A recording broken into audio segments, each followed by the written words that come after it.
السلام عليكم، معكم محمد مالو من قناة ميكانولوجي. النهارده هنعمل مراجعة شاملة لأول 5 دروس في كورس الباوربوينت.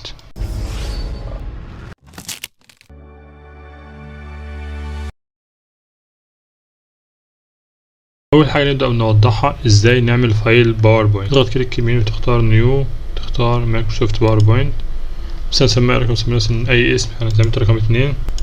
تفتح معاك على طول عادي كده، انت فتحت الفايل بتاعك. لو ضغطت على كلمة كليك تو اد فيرست سلايد تقوم ضاغط هتعمل لك اول سلايد بتاعتك. لو عايز تضيف سلايد تاني تقوم ضاغط على نيو سلايد من هنا. كده انت حفظتها وتحفظت عندك على طول. طب انا عايز اعمل فايل تاني وانا داخل باوربوينت دلوقتي، اقوم اعمل فايل واعمل نيو. تمام، واعمل فايل نيو بريزنتيشن بلانك بريزنتيشن. كده انت خلاص عملت فايل تاني، بس الفايل ده مش محفوظ في مكان. اولاني محفوظ في مكان ده عشان انت حاطه في مكان معين، لكن ده لسه اتحفظش، يعني انت قفلته ومش محفوظ عندك. فانا ضغط على كلمة فايل واقوم عامل سيف از، شهد المكان بتاعه، واقوم عامل مثلا هو مثلا مسميه اسم بريزنتيشن 2 واقوم عامل سيف. فكده خلاص اتحفظ عندي، عرفت مكانه محفوظ في على الديسكتوب في ملف باوربوينت. كده خلاص انا حفظته عندي. ده اول طريقتين لو انا هعمل ملف باوربوينت. طيب في دلوقتي احنا شفنا حاجات زي كده، دي استمبات جاهزة. ضغطت على مور هيجيلك حاجات جاهزة، بريزنتيشنات جاهزة، يعني الشكل بتاعها جاهز. لو عملنا حاجة زي دي كده ضغطنا عليها وانت تعمل كرييت، طبعا بيحملها من على النت عشان الناس ان البرزنتيشن موجودة، فبيحبس بيحملك بقية الحاجات بتاعتها من على النت ويجيبها لك بالشكل ده.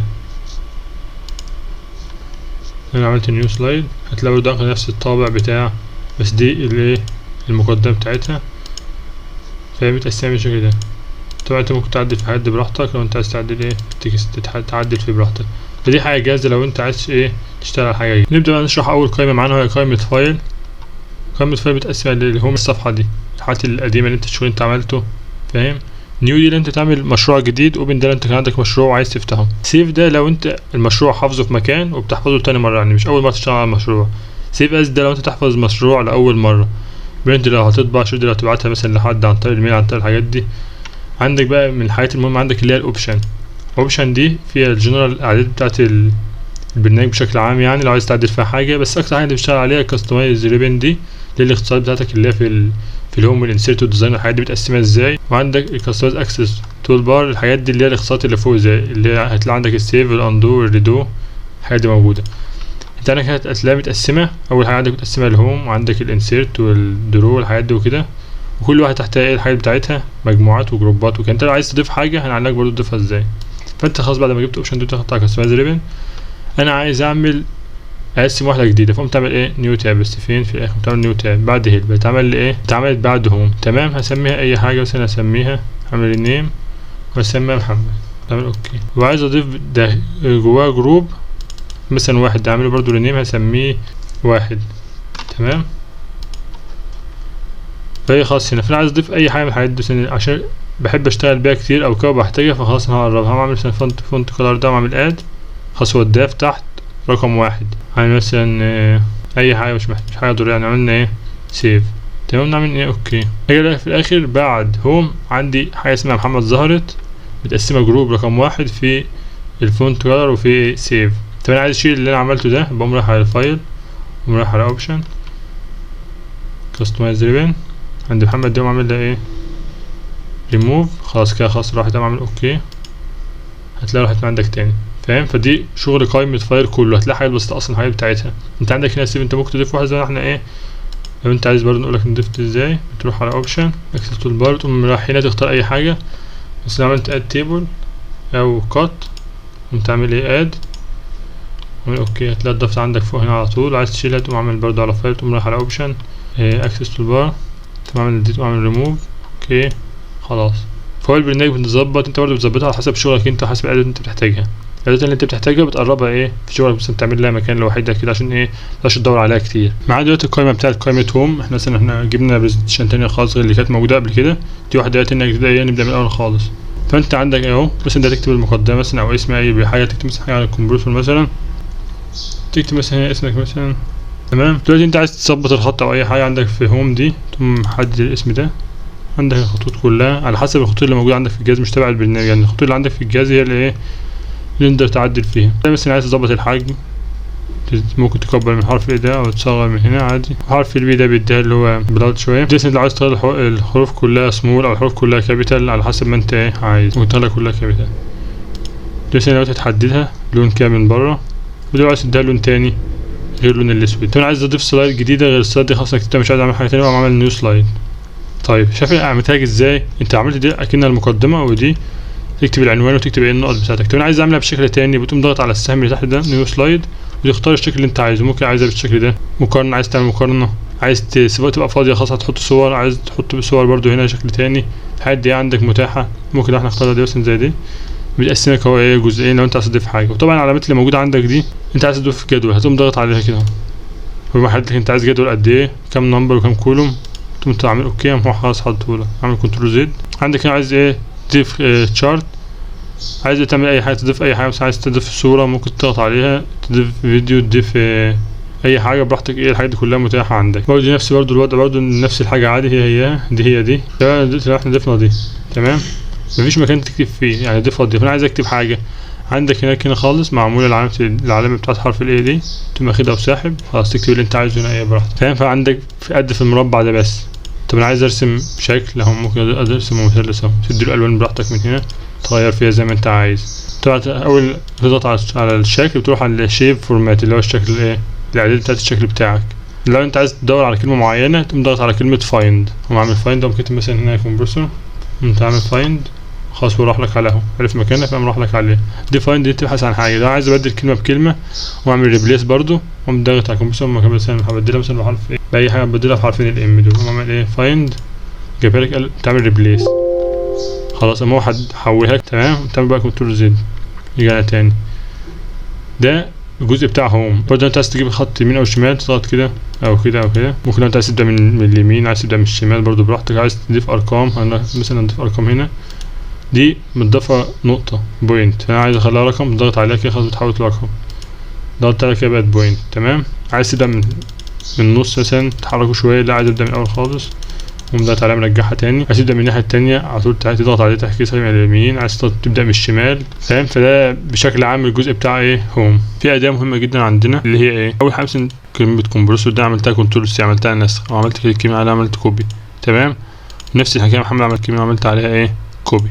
رحت هنا انا عايز اعمل لكلمه كومبرسور باست هنا. طب ازاي؟ انا كنت عامل اصلا عملت بعد كده محمد كوبي، في اخر حاجه محفوظه عندي محمد، لا في حاجه اسمها كليب بورد. تقوم ضغط على العلامه دي بتجيبلك اخر حاجه انت عاملها كوبي ايه، ضغط على دي خلاص هو حط. لو عملت محمد حطها بعدها فاهم. فهو حاطط لك اي حاجه عملتها كوبي بتسجلها لك هنا بالترتيب. لو انا عملت كليل اول خلاص انا مسحت كده مفيش حاجه معموله. عملت كنترول في مفيش، عملت هنا كمان بس مفيش. ليه؟ لان خلاص انت مسحت كل حاجه كنت عاملها كوبي مخزنها عندك تمام. كده بعد ما خلصت ايه الحته دي ماشي، انا عايز اشيلها اعمل عليها اكس خلاص راحت، عايز ارجعها اضغط عليها تاني. في ناس بتحب تشتغل الاثنين يبقوا جنب بعض، بس انا بفضل ان ايه اشيلها. طب دلوقتي انا عندي سلايدات كتير في حاجات كتير مش محتاجه زي دي مثلا السلايد دي مش محتاجه، بقوم ضغط على كليك يمين واعمل عليها ايه ديليت سلايد، فانا كده خلاص مسحتها. لو وقفت عادي ضغط على الكيبورد على كلمه ديليت خلاص برضو مسحتها. عايز اضيف سلايد هضيف عادي من هنا. لو انا في هوم بضغط على طول من على النيو سلايد، او لو انا في انسيرت ضغط على برضو النيو سلايد عدي في نفس الحاجه نفس الشكل فيها نفس كل البيانات بتاعتها. زي ما قلنا قبل كده اللي انت لو عايز مثلا تضيف تيبل او حاجه ممكن تضيف من هنا، او لو انا في انسيرت اقوم داخل على كلمه تيبل واحدد بقى الجدول اللي عايزه قد ايه واضيف الجدول اللي انا عايزه براحتي. طبعا بروح على فورمات الجزء بتاع التيبل ممكن اقدر اعدل فيه في الاشكال بتاعته ايه براحتي فاهم. وهو متعدل معاك، هو مكتوب عليك تيبل ديزاين متحدد اللي هو ايه تيبل. لو انا عملت كده برضو هقفل لك اخر جزء خالص تقعد تعدل فيها فيرست كولوم تديله الوان يعني الحاجات دي بس هي عادي يعني. هنكمل بقى في الجزئيه دي. مثلا انا عندي شويه معلومات هعملها كوبي ليا وحطيتها هنا ايه بس عايز اظبط بقى الشكل بتاعها. فطبعا هي كلها اخده بوينت، فلا انا عايز اغيرها مش هخليها كده. مثلا اغير ده لون تاني مميز ده مثلا ايه ده اكبر بتاعها شويه. دول بقى عايز اديهم ارقام من اول هنا لهنا، عايز اخد ارقام منطقة هنا منطقة فدي هنا بقى اخلي دي رقم نقطة. ده اخد رقم 2، ده اخد 3، ده اخد 4. فانت تعطي كل واحدة كده ايه رقم. عايز بتقرب المسافات بينهم، شايف انت المسافات بعيدة انت ممكن ايه ترجع كده تمام. بس برضه المسافة بين دي ودي قريبة اوي، فانا هعمل ايه محدد دول كده مع بعض واقوم رايح على المسافة دي هبعدها سن مثلا تقدر تتحكم في الحاجات دي بسبب الجزء بتاع المسافات ده اللي هو ده بيبعت لك ويظبط لك الدنيا بتاعتك. طبعا قمت عامل بعد انتر على طول كده خلاص بقت كده. ممكن لو اعمل كنترول زد قمت اعمل شيفت انتر مش هيدي بوينت. طبعا عملت شيفت انتر مش هيدي بوينت، لكن لو عملت انتر على طول بديك ايه بوينت جديده. انت بتقول لك هتبدا في حاجه جديده، فالجزء ده مهم. لو انا هعمل عايز ادي بوينت جديده بعد دي بقوم اعمل انتر، لكن لو مش عايز بوينت وعايز دي تكمل معاها مثلا بقوم اعمل شيفت انتر فتديك ايه نقطه بسيطه. عايز تخليها في النص تجيبها في اليمين، ممكن مثلا الجزئيه دي طبعا ده عشان مربوطه بدي فبتتحرك معاها فاهم. فدي ممكن اعمل بعد كده اخدها انت رايح كده انت تعمل كنترول في وبدي دي في اليمين خلاص دي اتفصلت عني طالما عملت انتر. كده طول ما هي مربوطه بشفت انتر بتتحرك معاها على طول. لا احنا كده خلاص فصلناها عن بعض. فده برضه ممكن يديها ايه اي لون تاني مثلا نعملها حاجه زي كده. طيب لو دول بقى انا عايز احطهم في مربعات فاهم يعني ازاي؟ اقول لك اهو شايف العلامه دي المثلث ده عملتها كونفيرت تو جرافيك تمام. انت ممكن تختار حاجه زي كده اول اتنين بتحدد كده وتحتها ايه النقط بتاعتها. شايف انت بتقعد يقترح عليك اقتراحات ليه بقى؟ لان هو شايف اللي دي الاساسيه اللي هي الهاي بوزيتيف دي الاساسيه وجنبها الحاجات دي اللي متفرعه منها. فانت بتشوف الحاجه مثلا مناسبه ممكن تبقى دي حاجه مناسبه ليك تفعل على طول. عم لك انت ممكن تقعد تحاول تتحكم في دي تحركها. لما تضغط على دي ضغط على الكيبورد ديليت خلاص اتمسحت. دي طبعا بيوريك الحاجه اللي موجوده عندك هنا، ودي لما تضغط عليها هتحرك لك على طول. ممكن تشيلها ديت انت مش محتاجها. طبعا بتتحرك برضو بدي براحتك معاك وتلاقي كله مربوطين ببعض عادي مفيش اي مشكله. الكلر بقى انت ممكن تتحكم في الكلر بتاعك، ممكن تخليها مفرغه ممكن تخليها كده لو انت عايز او كده نفس الكلام. تتحكم في الكلر بتاعك براحتك. الشكل ده ممكن ميبقاش احسن حاجه ممكن تخليها ايه زي ما كانت هيبقى لونها احلى. طبعا بديك ايه اللي انت مثلا عايز تعملها باشكال مختلفه او الشكل بتاعها نفس الشكل بس بيديك مظهر تاني. ممكن تعمل حاجه زي كده زي كده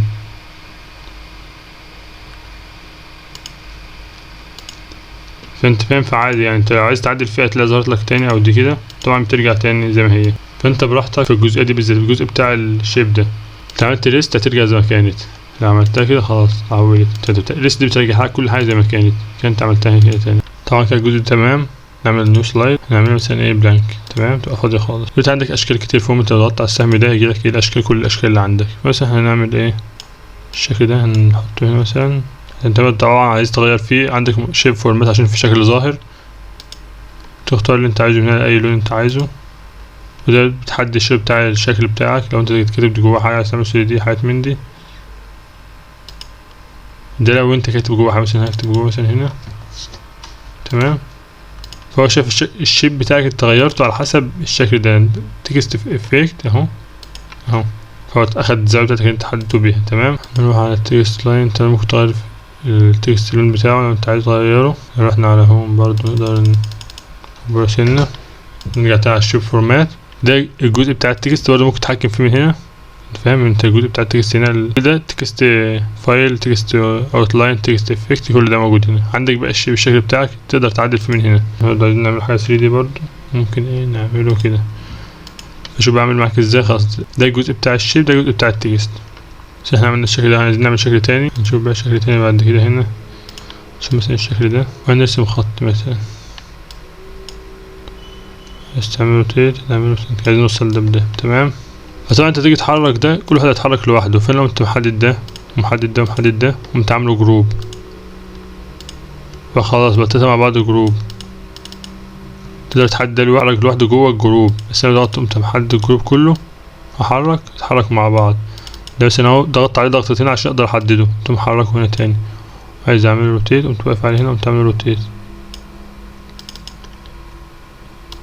بالشكل.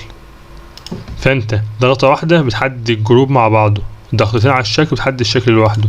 عايز اعمل ان جروب بقى محدد الشكل كله متعامل. رحت على جروب متعامل ان جروب خلاص بقى كل شكل ايه لوحده تمام. انا واقف دلوقتي الشكل ده حاطط ده هنا وده هنا.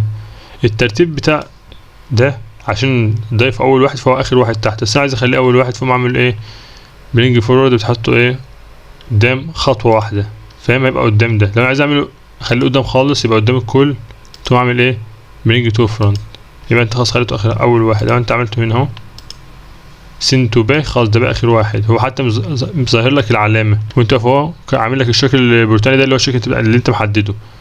هتخليه اخر حاجه. لا هرجعه خطوه واحده هنا برضو طلعه خطوه واحده خليه قدام خالص كده قدام خالص فاهم؟ فده الترتيب بتاعهم على حسب الاضافه في الاول. بعد كده انت بتحدد ايه نقول له قدام ونقول له ده برضه في ايه جزء مهم عشان لما تيجي تظبط الاشكال بتاعتك بعد كده. يعني الحاجات دي كلها بدايات بتعلمك الاساسيات بتاعتك عشان لما تيجي تعمل بقى البرزنتيشن كامله لحد هتسهل عليك حاجات كتير. هنبدا دلوقتي نشرح التيبل بشكل مفصل اكتر. شرحناها كذا مره بشكل عام بس دلوقتي هنشرحها بشكل مفصل. عشان نضيف تيبل بندخل على انسيرت نعمل شكل التيبل اللي احنا عايزين نضيفه. مثلا احنا هنضيف ايه الشكل ده.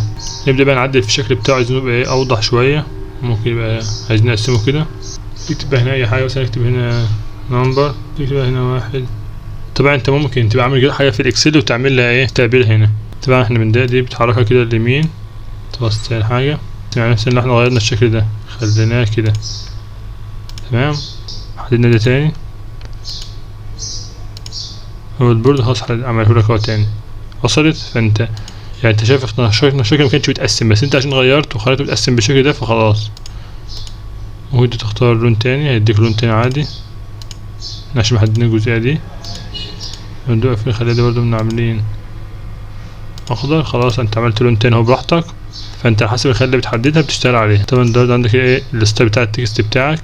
انت عايز تعدل في حاجة ماشي. احنا ممكن نقف هنا نخلي ده اللون ده لونها كده. فاهم؟ انت بتحدد برضو ايه لون التكست بتاعك زي ما انت عايز. ده تحدد سمك الخط بتاعك واقف كده مثلا اهو. خلاص انت حولته للمنقط ده. مثلا عايزين نعمل ده فوقفنا عليه سحبنا كده خلاص اتحول اهو. او ممكن ترفع ده بس من غير ما تسحب. لو عايز ترجعه تاني اهو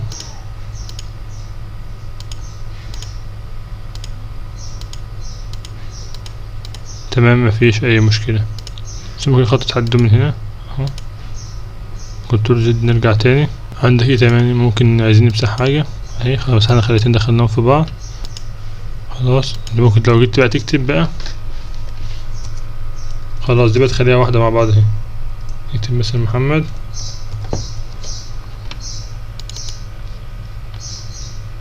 بتاعتك نحطها في النص اهو. فخلاص بقت ايه بقت متظبطة معاك. حلو تنزل دي في النص شوية تخليها في المتوسطة هنا. عندك اللاyout ظهرت معاك على طول عشان تظبط فيها ايه الأبعاد بتاعتك براحتك. طبعا دي بتاعت الخلية بتقبلك المسافات بين الخطوط وبعضها. دي برضه انت بتتحكم فيها براحتك. طبعا اتجاه التكست مكتوب ازاي بيفرق معاك. لو انت ضغطت على التكست دايركشن ممكن تخليها كده الكلام يتغير.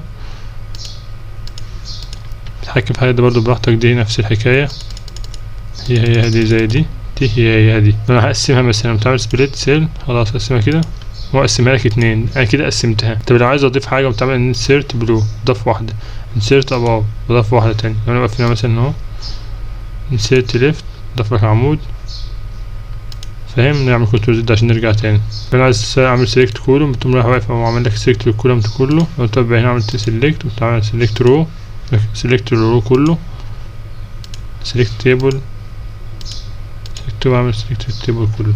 يعني ايه عادي. طبعا لو هتعكس التيبل تضغط على دي تعكسها والناحية دي ترجعها الناحية التانية.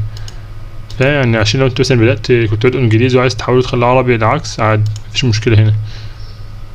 فده طبعا اكتر حاجة انت ممكن تحتاجها في ايه في التيبل عندك. دي كل الحاجات انت ممكن تحتاجها. طبعا انت ممكن تعمل تيبل في الاكسل وتصدره لايه للباوربوينت عادي يقرأ مفيش اي مشكلة. دي يعتبر كل حاجة تخص التيبل في الباوربوينت. ده احنا ممكن نفتح سلايد جديدة بنلاقي بالشكل ده يبقى فيها ايه كونتنت موجود فيها. انت عايز تضيف بيكتشر تقوم ضغط عليها من هنا تمام. او ممكن تقول زي ما قلنا مع الانسيرت احنا ندخل على الديسكتوب هنجيب مثلا خريطة العالم دي فانت تفتحها كده تمام. لو انت كنت في الجزء البلانك معندكش حاجة هنا بتقوم رايح على انسيرت بتختار بيكتشر تعمل فروم ديفايس. لو انت عايز تجيبها من على الجهاز بتاعك تقوم برضه تختار خريطة العالم من هنا تعمل انسيرت. نفس الحكاية عندك هنا اخد شكل اكبر هنا اخد شكل اصغر شوية عشان على قد المنطقة اللي هي بتحط فيها دي عشان يبقى فوق في العنوان. هنا المفروض تحط العنوان. نفترض مثلا احنا شغالين على دي مفيش اي مشكلة.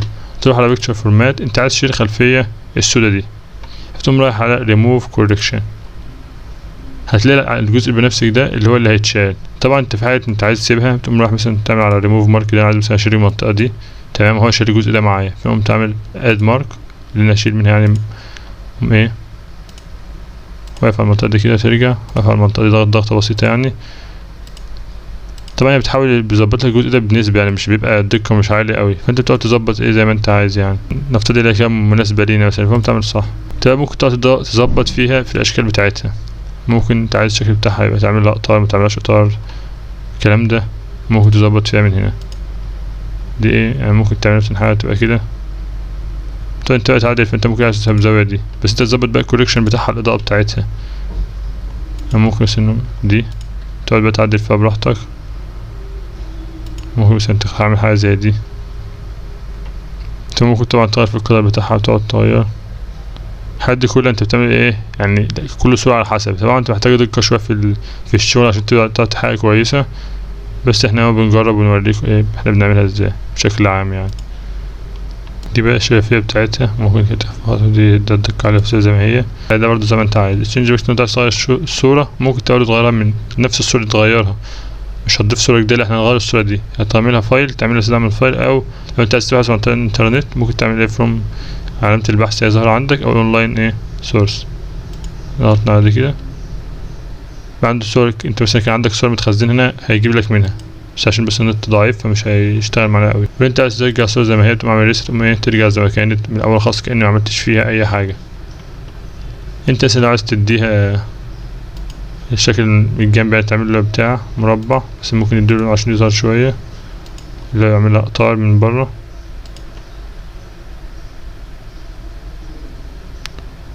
فبرضه الشكل بتاعها لو انت عايز تعمله حاجة من دي او حاجة زي كده.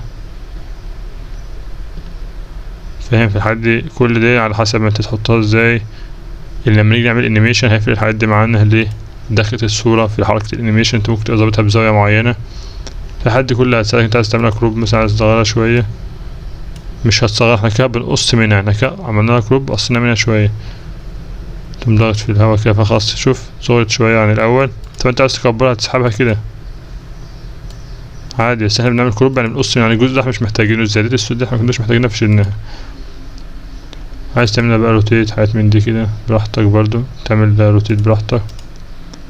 عايز تخليها تبقى مرحلة للجنب لفوق يعني متساوية من فوق من تحت كده براحتك. برضو لو انت ضايف اكتر من صورة ممكن برضو نعمل انسيرت للصورتين نفس الصورة.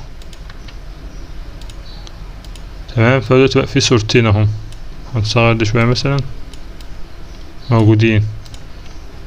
دي اللي ظاهرة اللي فوق اللي اخر حاجة متضافة هي اللي فوق، بس انا عايز اخلي دي فوق. احنا عاملين برينج تو فورورد يعني قدمتها خطوة او نرجعها خطوة من هنا ومن هنا. العلامة اللي هي البرتقاني دي هي الصورة اللي انت محددها دلوقتي، بس انا واقف على دي محددها هي دي العلامة البرتقاني. لو ضغطت عليها ترجعها لي خطوة لورا، ضغطت عليها قدام تطلعها لي ايه خطوة لقدام. دلوقتي انا عايز اضيف تكست في كذا طريقة. ممكن دلوقتي اضغط على المربع ده اللي هو تكست بوكس واكتب كده، فكده حطيت مربع ده دلوقتي مربع بكتب فيه اي كلام، واقدر احركه من مكان احطه في اي حتة. اقدر اعدل فيه في الكلام اللي انا كاتبه ده، اديله لون الحجم بتاعه اغيره براحتي. انت تكبره براحتك، تغير الخط بتاعك، تعمل فيه اي حاجة. طبعا كتب اي كلام. تمام. احنا كده دلوقتي مسحنا، ضغطنا على ديليت فمسحناه. طب رحت على انسيرت تاني، لو ضغطت بقى على كلمة وورد ارت دي ضغطت عليها كده واخترت اي حاجة من دول، ظهر لي مربع يور تكست هير. فانت لما تكتبه هيديك بالشكل ده بالظبط. هكتب مثلا محمد، شفت وداك نفس اللون نفس الحجم نفس كل حاجة. ليه؟ لان انت اخترت من طريقة التكست ارت او الوورد ارت في كذا شكل انت ممكن تكتب. لو عملت حاجة تانية مثلا فاهم، دي طريقة ودي طريقة. طبعا الصندوق تقدر تحرك تحطه في اي مكان. طبعا انت ممكن تعدل فيه براحتك لو انت عايز تعدل فيه عادي. انت بتعدل في الشكل من بره، انت عايز بقى تعدل فيه من هنا ممكن تعدل فيه تاني براحتك زي ما انت عايز. عايز تديله اي شكل 3D ممكن تغيره برضو عادي. فاهم؟ تمام يعني. ده الجزء بتاع ايه التكست. احنا كده خلصنا الجزء بتاع التكست كله واضح، كل حاجة فيه واضحة. عندك انزرت، عندك تكست بوكس او الوورد ارت، او تكتب ايه عادي في صندوق من الصناديق دي لو انت عايز تكتب اي حاجة. ننقل بقى على نقطة تانية مهمة اللي هي الهيدر. برضو من قائمة نفس القائمة قائمة انسيرت عندي كلمة هيدر دي لو ضغطت عليها كده. اول حاجة ديت تايم، انت عندك الابديت اوتوماتيك او الفيكس. الفيكس ده انت بتكتب تاريخ ثابت تفضل ثابت عليه، اللي هو بتاع النهارده مثلا هكتبه خلاص. الابديت ده اللي هو تاريخ النهارده هو بيكتبه لوحده النهارده تلقائي. تمام. سلايد نمبر، انت عايز سلايد نمبر تبقى ظاهر في الجنب ده. فده لو انت عايز تكتب حاجة معينة مثلا تكتب مثلا اي حاجة محمد. تمام. هنسيب النوت دلوقتي نكتب اول حاجة احنا عملنا دي، نقوم عاملين ايه ابلاي. فتلاقي تحت مكتوب عندك هو محمد مكتوبة تحت، التاريخ مكتوب، رقم السلايد ايه مثلا 11. رحنا عليها تاني مثلا انت عايز تشيل مثلا الاسم ده، فخلاص عملنا ابلاي، هتلاقي ايه دي بس 11. هترجع خطوة لورا مش هتلاقي شغالة، لأن احنا عملنا على الهيدر دي بس، معملناش ابلاي اول. لو عملنا ابلاي تو اول هتبقى على كله. طيب مثلا احنا مجموعة شغالين على البروجكت ده، فمحتاجين ندي لبعض بعض الملاحظات مثلا عشان لما حد يجي يكمل بعد الشغل يبقى فاهم انا عامل ده ليه، او كاتب دي ليه، او كاتب الملحوظة دي ليه. فممكن تبقى بحاجة عندنا اسمها كومنت. الكومنت ده بتضيفه مثلا، هتضيفها مثلا نعمل كومنت فوق العلامة دي اللي كانت عندك كومنت كاتبه مثلا على محمد مثلا انت تقوم كاتب بقى هنا في الكومنت ده اي رقم براحتك، انت خلاص انت كده كتبته تمام. العلامة دي كانت موجودة في حد عارف اللي ده فيه كومنت، لو ضغطت عليها على طول تفتح لك الصفحة دي. في مكتوب ايه اتكتب امتى برضه، مين اللي كاتبه، يعني الكمبيوتر انهي كمبيوتر اللي كاتبه، مكتوب ماله عشان يجي اسم الجهاز بتاعي. فانت لازم تبقى الملاحظات دي، لو انت شغال مع تيم كامل لازم تكتب الملاحظات عشان تفهموا بعض، بدل ما كل شويه تتصل بيك لان كاتب لك كومنت هنا موجوده، اي حد هيشتغل هيبقى عارف المشكله بسبب ايه، او انا كاتب ده ليه او السبب او كده. طب انت عايز تشيلها بتقوم ضاغط عليها ايه ديليت، خلاص تقوم ممسوحه، تقوم ايه مسحها دي من عندك تمام. برضو في حاجه تانية مهمه ممكن نقولك عليها، مثلا عايز تضيف ايكون، فهو البرنامج فيه مجموعة من الايكون تبع البرنامج اصلا، ايكون زي دي تمام. انا عايز اضيف صورة، في صور اصلا محفوظة في الجهاز، مش جهاز هنا لا، في البرنامج يعني مع البرنامج دي صور انت مسموح لك تستخدمها. وفي برضو زي الانيميشن بتاع الاشخاص ممكن تستخدمها برضو في اي وقت، وفي حاجات كتيرة في فيديو، وفي برضو بعض الحاجات الاستريشن لو انت هتستخدمها. مثلا انا مثلا نجيب شخص مثلا نعمل insert، فهو بيجمع حوالي مثلا اعمل لك داونلود البيكتشر دي، تضيف عندك انت وتحطه في البريزنتيشن على حسب ما انت عايز الشغل بتاعك تمام. تقدر بقى تحدده وتعمله حاجات عايز تعمل، مش عايز تضيف حاجات براحتك يعني، ممكن تعمله بقى بشكل تاني، ممكن تعمل بقى تسيبه زي ما هو. فاهم التعديلات دي بتاعتك انت، بس انا علمتك ازاي تضيف. عايزين مثلا نعمل سكرين ريكورد، عايزين نسجل حاجة ونضيفها هنا مثلا، او نحمل فيديو او نحمل اي صوت او اي حاجة. اول حاجة عندك في انسيرت هنا في حاجة اسمها سكرين ريكورد، لو ضغطت عليها كده تبدأ ده عملية التسجيل، شغل جهاز ريكورد تاني يعني. فبتعمل سيلكت دي، تضغط على دي تحدد المنطقة اللي انت هتعمل عليها ريكورد، مثلا هسجل في المنطقة دي تمام. فانت ممكن تبدأ تسجل دلوقتي، عايز تشغل الاوديو بتاعك او مش عايز تشغله، عايز كده شغال عادي، انت لو ضغطت عليه مش مفعل الريكورد، عايز الماوس يظهر في الريكورد ولا لا.